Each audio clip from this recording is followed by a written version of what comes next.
Avez-vous déjà remarqué qu'à certains moments, même lorsque tout semble aller pour le mieux dans votre vie, un poids inexplicable s'installe en vous? Votre routine quotidienne suit son cours. Vous êtes entouré de vos proches. Vos responsabilités sont bien présentes. Pourtant, un malaise silencieux persiste. Ce n'est ni de la tristesse à proprement parler, ni une peur manifeste.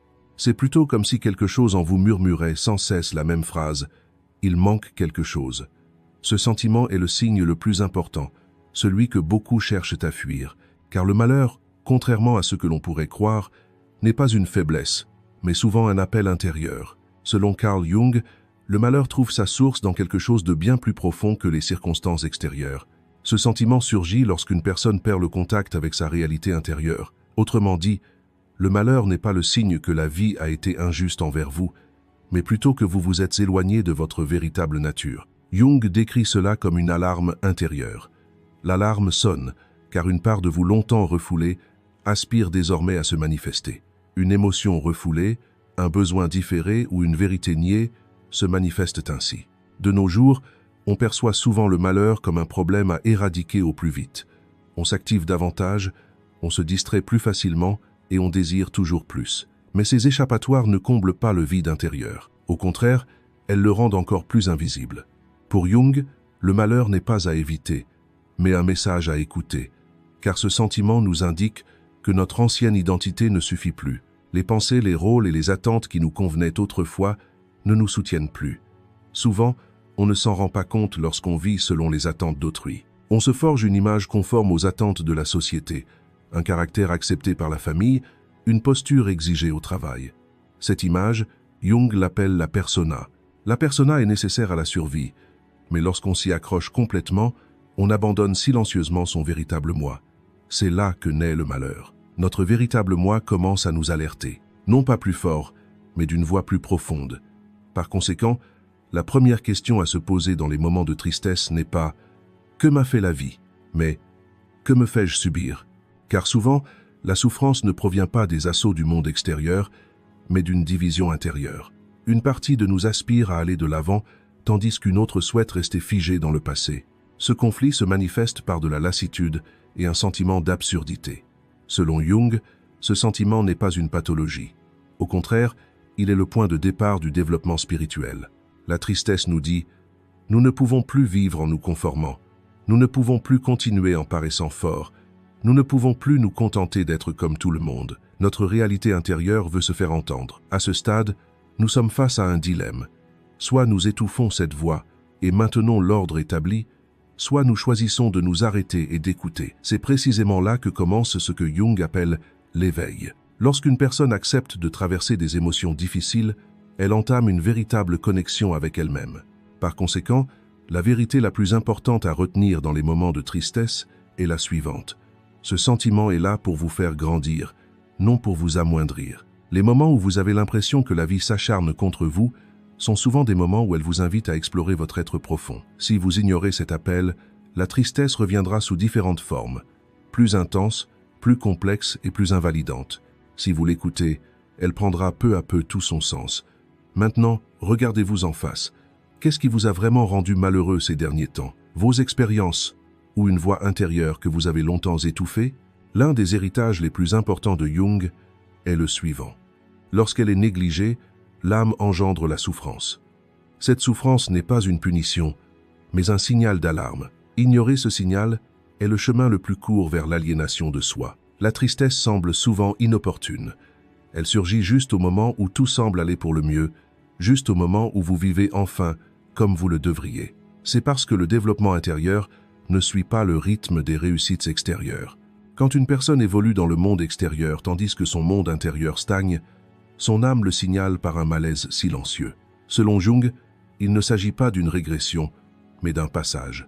Cela indique que les limites de l'ancien moi ont été atteintes et qu'un espace intérieur plus vaste est désormais nécessaire.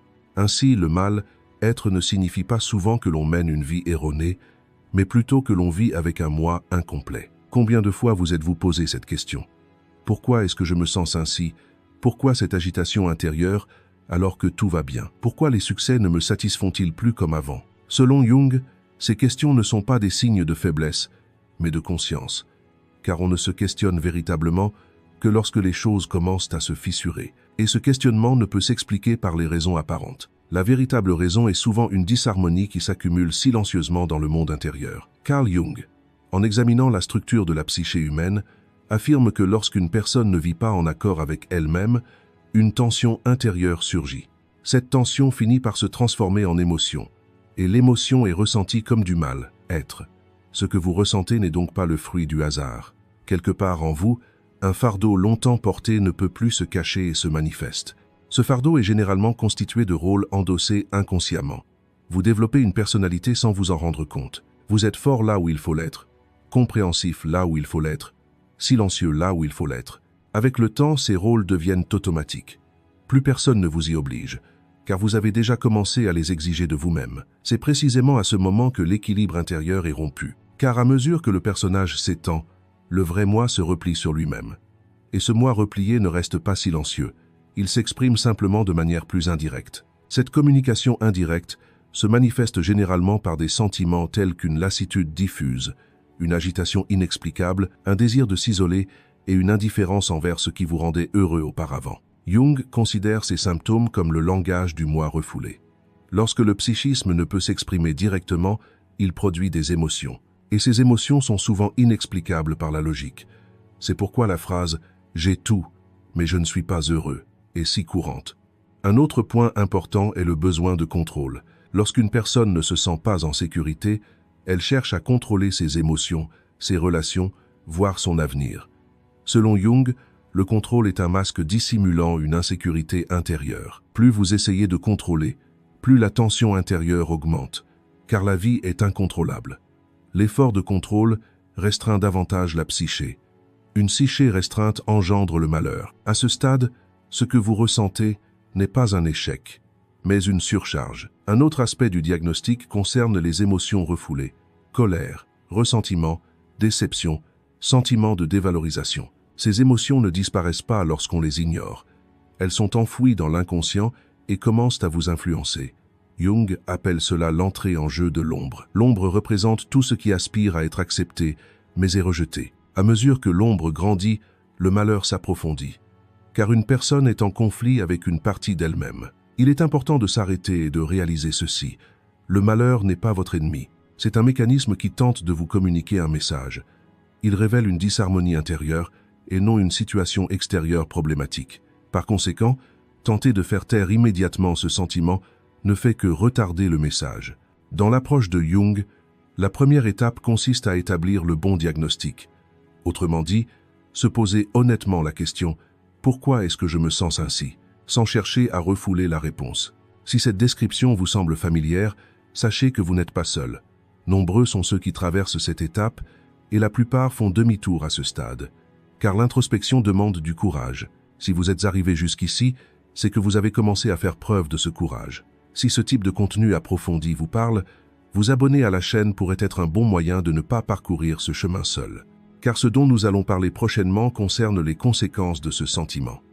Dans la section suivante, nous explorerons les causes profondes de ce diagnostic. Nous verrons pourquoi certains sentiments nous hantent, pourquoi ils s'intensifient à mesure que nous essayons de les fuir, et comment briser ce cercle vicieux. Car certaines émotions ne disparaissent pas dès qu'on les remarque. Elles ne se transforment que lorsqu'on les comprend.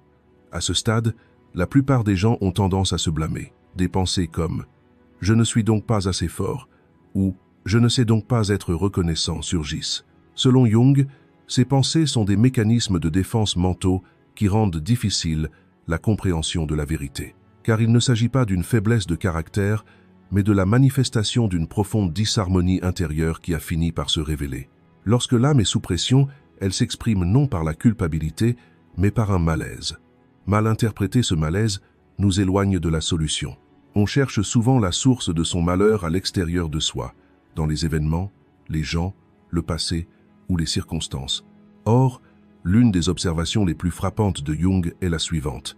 Ce que l'on fuit en réalité n'est pas extérieur, mais intérieur, et l'on ne peut échapper à ce qui est en nous, on ne fait que le faire nous rattraper de manière plus complexe. C'est précisément là qu'intervient le concept jungien de « ombre ». Selon Carl Jung, l'ombre est la somme de tout ce qu'une personne ne veut pas voir en elle. Colère refoulée, jalousie inavouée, fragilité perçue comme faiblesse, désir honteux, peur refoulée. Rien de tout cela ne disparaît. Tout est simplement repoussé dans l'inconscient.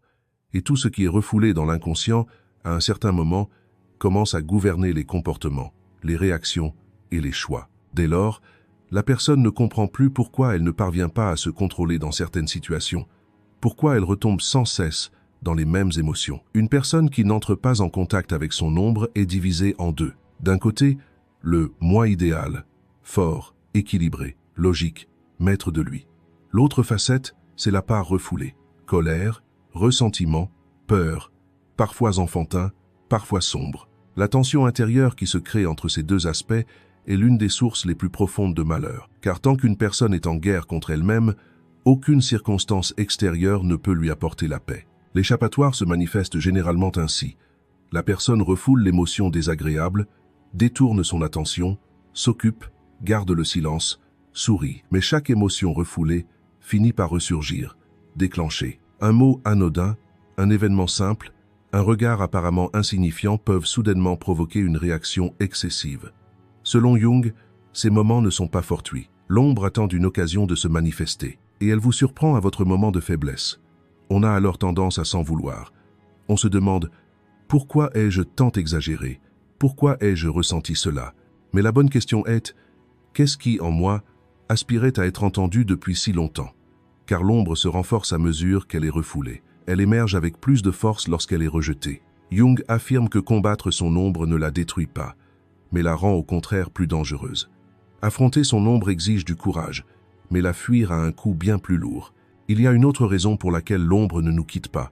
Elle n'est pas un ennemi. L'ombre est une partie exclue de la personnalité, c'est-à-dire un aspect détaché de nous, mais qui nous appartient toujours. Par conséquent, entrer en contact avec elle est une manière de se rapprocher de soi-même.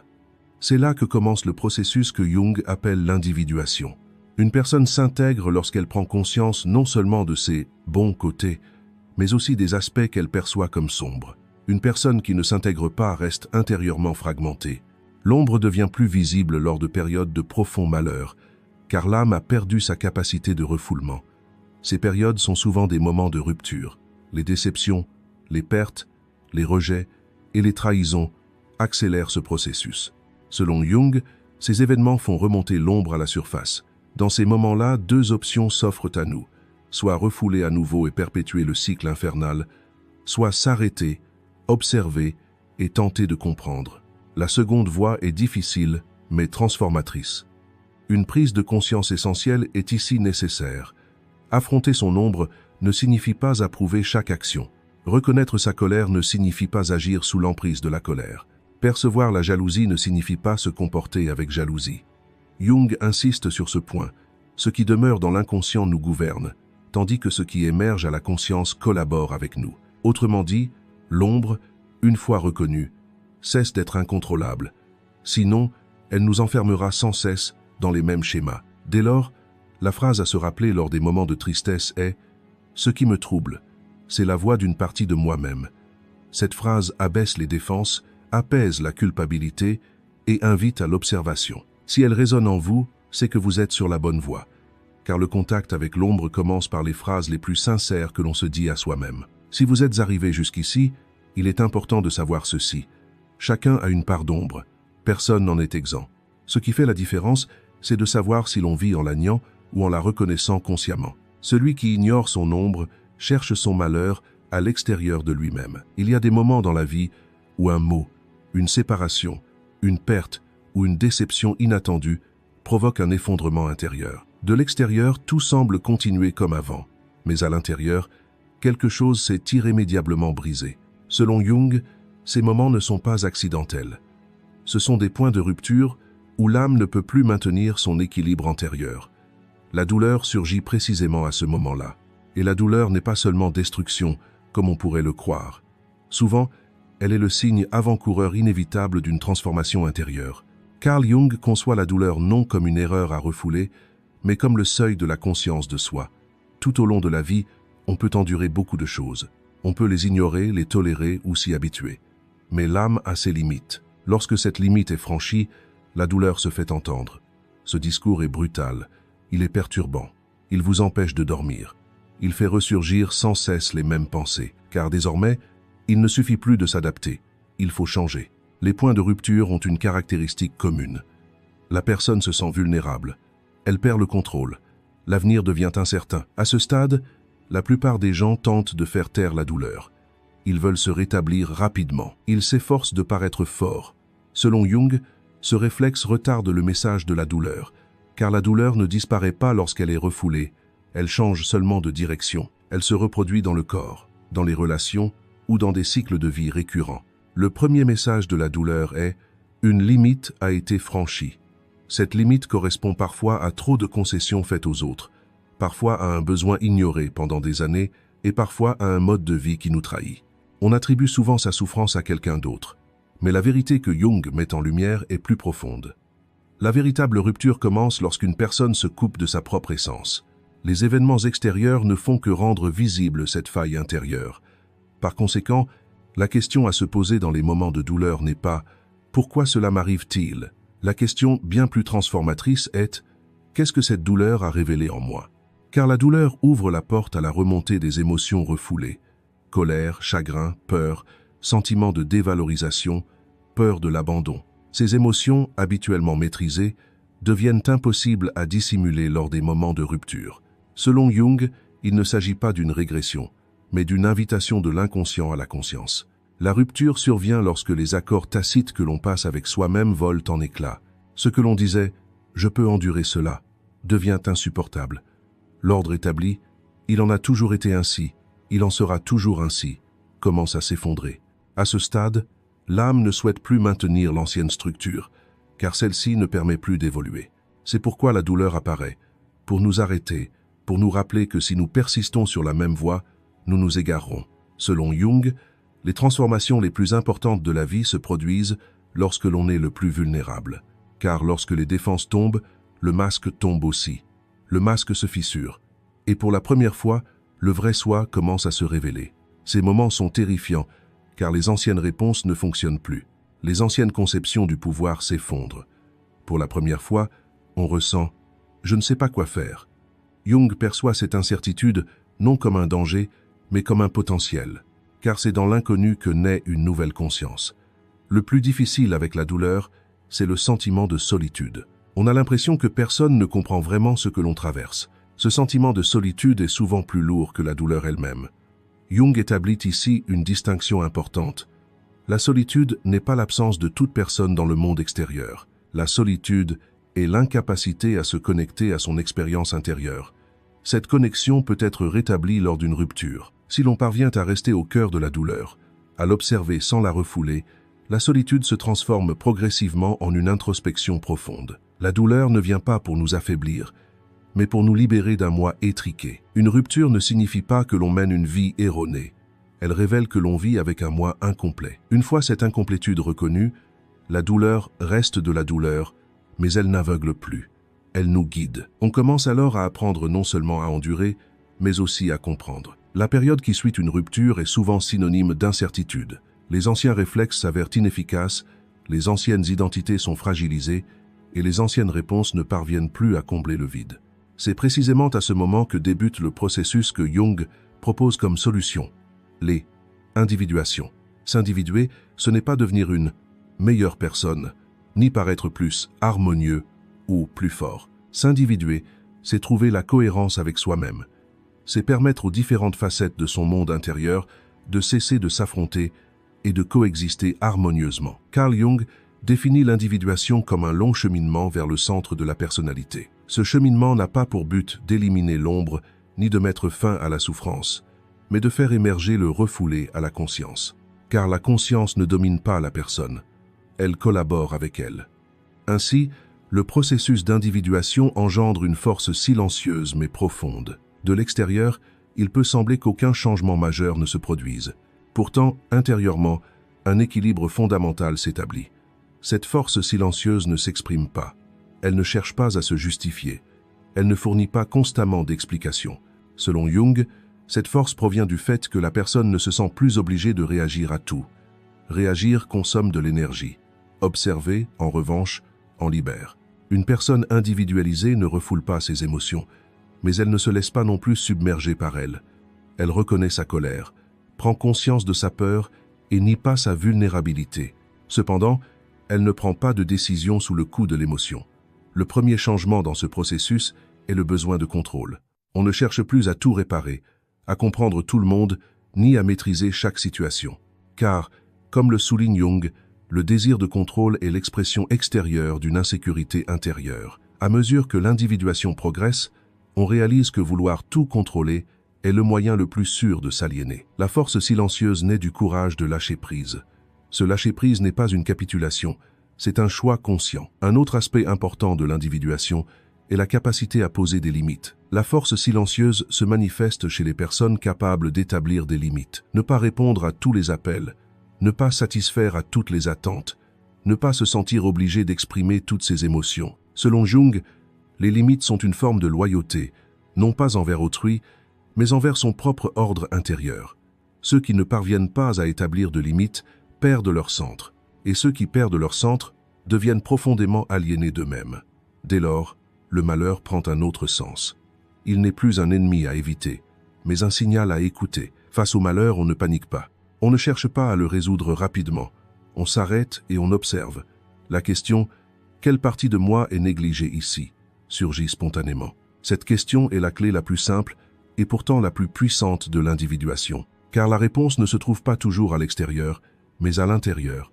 Le signe le plus évident de cette force intérieure est la capacité à être seul avec soi-même. La solitude n'est plus perçue comme une menace. Le silence n'est plus perturbant.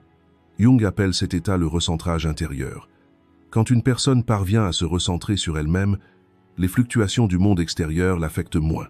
La vie reste difficile, mais elle devient plus compréhensible. La douleur est toujours présente, mais elle devient un guide. L'individuation n'est pas un processus instantané, elle s'approfondit tout au long de la vie. Mais à un certain stade, on le ressent clairement. On n'a plus besoin de se défendre constamment, de paraître fort en permanence, de s'adapter sans cesse. Ce soulagement ne provient pas de la passivité, mais d'une plénitude intérieure. C'est précisément ce qu'est la force silencieuse, une solidité qui se passe de bruit. Si vous ressentez un sentiment de calme à ce stade, c'est que ce dont nous avons parlé a trouvé un écho en vous. Cette résonance n'est pas une simple poussée de motivation passagère, c'est le début d'une transformation lente mais durable. Dans la section suivante, nous explorerons comment cette transformation se manifeste au quotidien et comment le rapport au malheur s'en trouve profondément modifié. Car l'individuation n'est pas qu'une idée théorique, c'est une force silencieuse qui imprègne chaque instant de la vie. À mesure que l'individuation s'approfondit, la relation qu'une personne entretient avec le monde extérieur se transforme. Les approbations, les applaudissements et la reconnaissance qui paraissaient autrefois si importants perdent de leur impact. Selon Jung, cela s'explique par le fait que la valeur est désormais produite intérieurement et non plus extérieurement. Lorsqu'une personne parvient à se recentrer, les fluctuations émotionnelles d'autrui ne peuvent plus l'influencer. Il ne s'agit pas de prendre ses distances, mais d'établir une connexion plus profonde. C'est là que la force silencieuse se révèle. Au terme de ce parcours, avec le recul, on réalise ceci. Le malheur n'était pas un ennemi dès le départ. Il ne semblait pas nous ralentir, mais plutôt nous guider sur le bon chemin. On a souvent l'impression que la vie s'acharne contre nous. Les projets tombent à l'eau, les relations se détériorent, les espoirs sont déçus. Mais la vérité fondamentale, comme l'a souligné Carl Jung, est la suivante. Ce ne sont pas les limites de la vie, mais celles de notre propre ego qui nous entravent. Le malheur rend ses limites visibles. Il suffit de se rappeler que le malheur n'est pas une erreur. Ce sentiment signale que le fossé entre notre monde intérieur et notre vie extérieure se creuse. C'est un avertissement, car notre être intérieur ne souhaite plus perpétuer l'ancien ordre. Par conséquent, s'en prendre à soi-même, se sentir inadéquat, ou chercher immédiatement des solutions dans les moments de malheur, ne fera que nous épuiser davantage. Une approche plus simple suffit. S'arrêter, écouter, observer. Car l'âme s'apaise lorsqu'on l'écoute avec douceur et non précipitamment.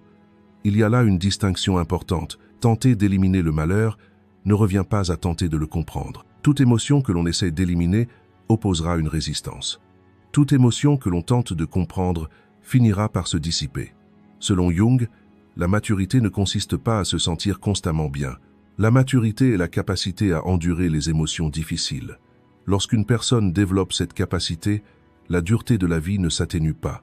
Cependant, sa résilience intérieure s'accroît. Vous le savez désormais, Ce que vous fuyez ne vous laissera pas tranquille. Les émotions que vous refoulez reviendront sous une autre forme. La vie que vous essayez de contrôler vous mettra encore plus à l'épreuve. À l'inverse, chaque expérience abordée en pleine conscience vous rapproche de votre centre. Être capable de se demander « À quoi ce sentiment me fait-il penser ?» lorsque le malheur survient est le signe d'une profonde transformation intérieure. Cette question vous libère de la victimisation et fait de vous un sujet conscient. Une autre vérité à retenir, ce cheminement n'est pas solitaire. Souvent on essaye de porter seul son propre fardeau intérieur. On veut paraître fort. On a peur d'être un poids. Ce que Jung souligne, c'est que l'être humain est à la fois un individu et un être relationnel. Lorsque vous êtes centré sur vous-même, les liens que vous tissez avec autrui deviennent plus authentiques. Le malheur ne vient pas briser ces liens, mais les amener à une plus grande sincérité. Si vous avez écouté jusqu'ici, c'est que ce message a résonné en vous. Cette résonance n'est pas un soulagement temporaire, c'est un appel à une prise de conscience durable. Nous vous demandons d'écrire une seule phrase en commentaire, non pas pour les autres, mais pour vous-même. Écrivez « Je choisis de me connecter à moi-même ». C'est bien plus qu'un simple commentaire. Cette phrase est une déclaration silencieuse. Votre relation au malheur a changé. L'approche de Carl Jung privilégie les petits pas conscients aux actions radicales. Même le simple fait de reconnaître une émotion, de poser une limite pour la première fois ou de différer une réaction entraîne un changement significatif de l'équilibre intérieur. N'oubliez pas, la transformation est silencieuse. Les changements les plus profonds s'opèrent en silence. Avec le temps, vous réaliserez aussi que le malheur ne vous définit plus. Elle arrive, se fait sentir et vous apprend quelque chose. Puis elle se retire. Vous ne vous identifiez pas à elle, vous ne vous y soumettez pas. Cette distance n'est pas de la froideur, mais de la conscience. C'est ce que Jung appelait la maturité. Être capable de se connecter aux émotions sans s'y perdre. Être capable d'interpréter chaque expérience de la vie non comme une menace personnelle, mais comme un mouvement intérieur. Alors, chaque fois que ce poids familier apparaît en vous, rappelez-vous immédiatement, il n'y a pas de moi qui a tort. Il y a une vérité qui cherche à se faire entendre. Cette phrase vous apaisera, vous ralentira et vous ramènera à votre centre. Car le véritable enjeu n'est pas d'éviter le malheur, mais de comprendre où il vous mène. Et lorsque cette compréhension s'enracine, la vie, malgré toutes ses difficultés, devient plus riche de sens, plus supportable et plus authentique. Ceci conclut notre vidéo. Pour plus de contenu, abonnez-vous à notre chaîne. Si vous souhaitez nous soutenir financièrement, vous pouvez devenir membre en cliquant sur le bouton « Rejoindre ». Merci.